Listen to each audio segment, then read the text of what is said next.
আসছে বাজেটে মোটরসাইকেল মালিকদের উপর করের খড়গ নেমে আসতে পারে। যাদের মোটরসাইকেল আছে তাদের বসতে পারে অগ্রিম কর বা এআইটি। উবার, পাঠাওয়ের চালকসহ যেসব ব্যক্তি নিজেদের মোটরসাইকেলে রাইড শেয়ারিং করে সংসার চালান তাদের উপর এই করের চাপ কতটা জানালেন তারা।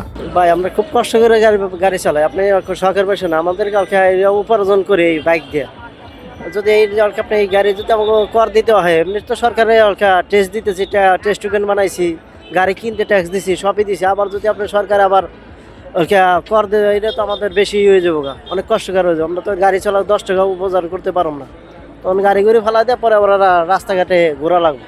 মনে করেন যে সারাদিনে মনে হয় না যে খরচপাতি করে 500 টাকা বাড়িতে নেওয়া যায়, এর মধ্যে যদি আবার আয়কর বসানো হয় তাহলে তো আমাদের পক্ষে কোনোভাবেই সম্ভব না। এটা আমাদের জন্য একটা বোঝা হয়ে যাচ্ছে, কারণ আমরা কিন্তু প্রতি বছরে সরকারকে ট্যাক্স টোকেনের জন্য প্রায় 1100-1200 টাকা দিয়ে যাচ্ছে। এখন যদি এটার উপরে আবারও কর বা মানে আয়কর এটা বসায়, তাহলে হয় আমাদের গাড়ি বাদ দিতে হবে, আর না হলে পরে হয়তো অন্য কোনো ব্যবস্থা করতে হবে, কারণ আমরা এটা চাচ্ছি না আসলে।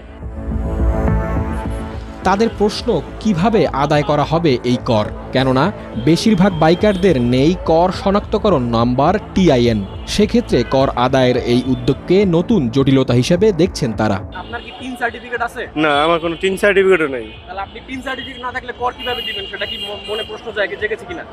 অবশ্যই, এখন আমার টিন সার্টিফিকেট নেই, এখন আমি কর দেবো কিভাবে? আমার তো আবার এইটা আগে করতে হবে।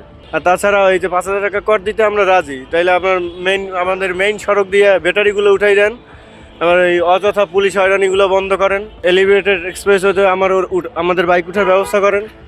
সব কিছুতেই তো বাইকাররা হয়রানির শিকার।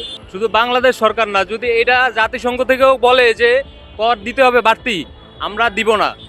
এর জন্য যদি আন্দোলন করা লাগে, এর চেয়ে আরও বড় কিছু করা লাগে, যদি মনে করেন 1971 সালের মতো যুদ্ধ করা লাগে, আমরা তাই করবো, কারণ এইটা দিয়ে আমাকে পেট চলে।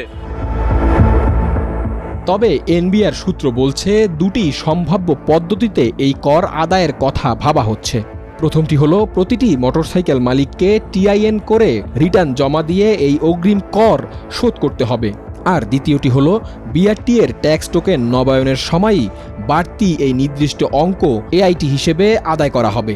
এতে করে টিন না থাকা বাইকারদের আলাদা করে টিন খোলার প্রয়োজন পড়বে না।